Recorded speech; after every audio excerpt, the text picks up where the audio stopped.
Let's also invite Jamie Ellerton, Conservative strategist, in this conversation. Good morning, Jamie. This has been a historic election, you will agree. It has been fascinating to watch the resurrection, the major defeats and losses. Your thoughts this morning? Good morning, actually. Thanks for having me. Yeah, this is obviously one for the history books. The Liberal Party was all but written off for dead. Pierre Poilievre succeeded in getting rid of Justin Trudeau so much so that he resigned after Christmas. And Mark Carney's comeback is one for the history books. The Conservatives improving their seats, improving their vote share under the leadership of Pierre Poilievre. But Pierre Poilievre has lost his riding, and that has been one of the highlights since last night. He has been representing that for almost 2 decades now. Some news outlets, you would recall, reported that he would lose, but Conservatives rejected that. Why do you think that happened?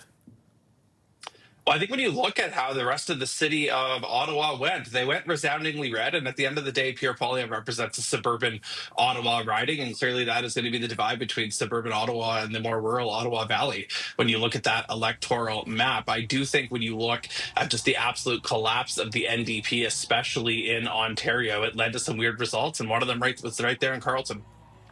I'll come back to Carleton and talk about, was it about the language? Was it about his style? Or was it about the campaign, which was about change versus strong? What do you think?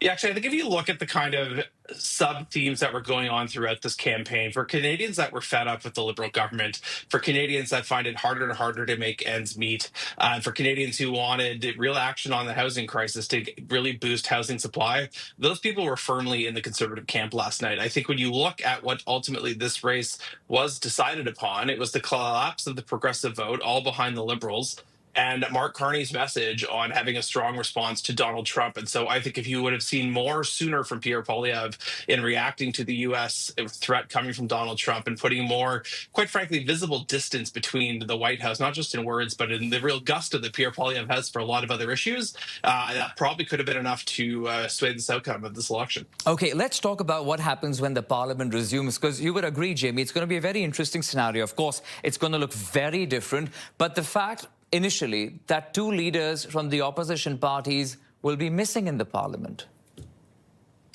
Yeah, I don't think that's going to have too much of an impact in the short term. I would expect if Pierre Poilievre indeed is going to succeed in fighting for the Conservative Party, I suspect at some point in the medium-term future, if you will, he will find a seat to run in to get back into the House. I think the bigger question here, Akshay, is kind of one of ultimate strategy, and I think all parties have to really take a serious look at this and not rush to conclusions.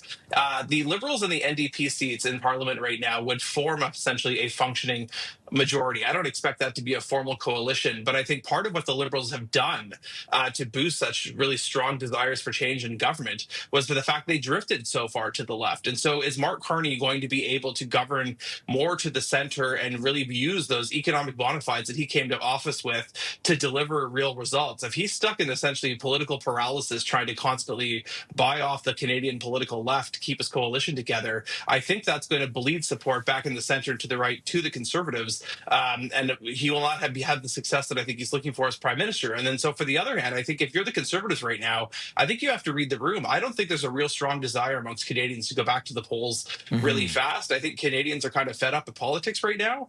And a lot of Canadians were unsure and kind of held their breath in casting their ballot this past week, whether they voted Liberal or Conservative in that kind of 2-party choice. And so for the Conservatives, are there ways you can kind of champion resource development, champion the reform of the Environmental Assessment Act, getting infrastructure built and supporting the government on very specific measures to show that this parliament can actually do something, and in the process help boost the Conservative Party's credibility in the eyes of its doubters who frankly voted Liberal in this past campaign? There is definitely an opportunity for sure. Jamie Ellerton, Conservative strategist, thank you for your time, Jamie.